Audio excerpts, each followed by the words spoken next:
नमस्कार। आज हम एक बहुत ही पवित्र और महत्वपूर्ण जगह की बात करने वाले हैं। झारखंड के देवघर में वैद्यनाथ ज्योतिर्लिंग। इसे लोग बाबा धाम भी कहते हैं। जी बिल्कुल। भारत के प्राचीनतम तीर्थों में से एक है ये। और कहते हैं ना, जहाँ सच्ची श्रद्धा हो भगवान खुद चले आते हैं। हाँ, और ये बात यहाँ साक्षात महसूस होती है, खासकर श्रावण के महीने में। बिल्कुल। श्रावण में तो यहाँ का माहौल ही अलग होता है। लाखों लोग आते हैं बाबा को जल चढ़ाने। एक अद्भुत नज़ारा होता है वो। तो चलिए इसी बाबा धाम के पीछे की कहानी को थोड़ा समझते हैं। इसके बनने से रावण की एक कहानी जुड़ी है ना? हाँ बिल्कुल। रावण, जो लंका का राजा था, वो शिवजी का बहुत बड़ा भक्त था। उसने बहुत कठोर तपस्या की शिवजी को प्रसन्न करने के लिए। अच्छा, और फिर क्या हुआ? शिवजी प्रसन्न हुए? हाँ, शिवजी प्रसन्न हुए और रावण ने वरदान मांगा कि शिवजी उसके साथ लंका चलें, एक ज्योतिर्लिंग के रूप में। शिवजी मान तो गए, पर एक शर्त रखती। शर्त? कैसी शर्त? शर्त ये थी कि रावण इस ज्योतिर्लिंग को लंका पहुंचने से पहले कहीं भी जमीन पर नहीं रखेगा। अगर रख दिया तो लिंग वहीं स्थापित हो जाएगा। ये तो बड़ी मुश्किल शर्त थी। बिल्कुल। अब रावण लिंग लेकर चला लंका की ओर, लेकिन देवता लोग थोड़े चिंतित हो गए। उन्हें लगा कि शिवजी अगर रावण के साथ लंका चले गए तो सृष्टि का संतुलन बिगड़ सकता है। हाँ, कुछ ऐसा ही। तो फिर भगवान विष्णु ने एक लीला रची। पहले तो वरुण देव ने रावण के पेट में पानी भर दिया, मतलब उसे जोर की लघु शंका लगी। अच्छा। उसे रुकना ही पड़ा। और ठीक उसी वक्त विष्णु जी एक ग्वाले का रूप धरकर वहां आ गए। और रावण ने शिवलिंग उन्हें थमा दिया होगा अपनी जरूरत पूरी करने के लिए। बिल्कुल सही। रावण ने ग्वाले को, जो असल में विष्णु थे, लिंग पकड़ा दिया और कहा कि इसे जमीन पर मत रखना। लेकिन जैसे ही रावण गया, उन्होंने रख दिया। हाँ, ग्वाले रूपी विष्णु ने लिंग को वहीं जमीन पर रख दिया। रावण जब वापस आया तो उसने बहुत कोशिश की, पूरी ताकत लगा दी, पर वो लिंग को हिला भी नहीं सका। अरे! और वो लिंग वहीं स्थापित हो गया। वही जगह आज देवघर है, वैद्यनाथ धाम। वाह, क्या कहानी है। ये तो हुई स्थापना की बात, पर इसे वैद्यनाथ क्यों कहते हैं? वैद्य मतलब डॉक्टर। हाँ, इसके पीछे भी एक कथा है।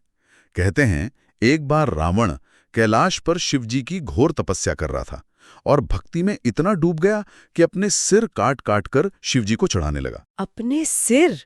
ये तो बड़ी उग्र भक्ति हुई। बहुत ज्यादा। तो शिवजी उसकी इस भक्ति से द्रवित हो गए। वो खुद एक वैद्य यानी चिकित्सक के रूप में प्रकट हुए। शिवजी खुद वैद्य बनकर आए? जी हाँ। उन्होंने रावण के कटे हुए सिरों को फिर से जोड़ा, उसका इलाज किया, उसे ठीक कर दिया। क्योंकि शिव ने यहाँ एक वैद्य का काम किया, इसीलिए वो यहाँ वैद्यनाथ कहलाए। मतलब वैद्यों के नाथ या सबसे बड़े डॉक्टर। बिल्कुल। इसीलिए मान्यता है कि यहाँ आने से भक्तों के रोग, उनके कष्ट दूर होते हैं। बाबा वैद्यनाथ सबका इलाज करते हैं। ये विश्वास तो बहुत गहरा है। और मंदिर परिसर भी तो काफी बड़ा है, सुना है। हाँ, मुख्य मंदिर तो प्राचीन है ही, बहुत सुंदर वास्तुकला है।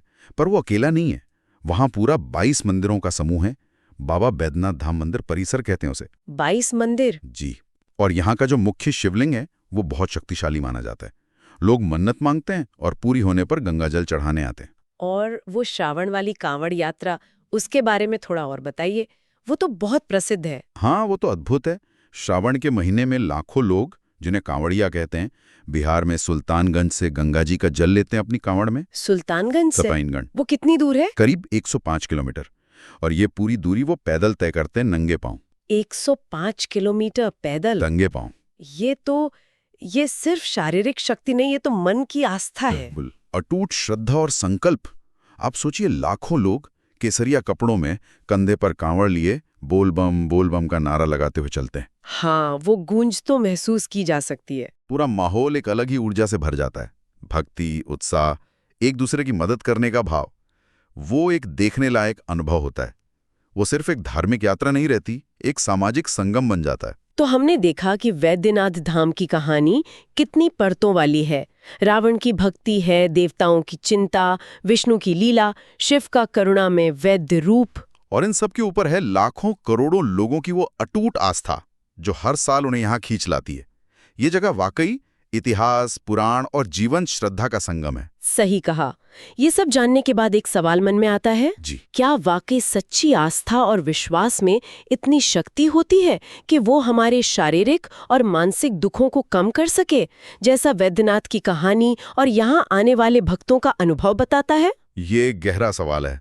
शायद इसका जवाब हर किसी को अपने अंदर ही खोजना होता है।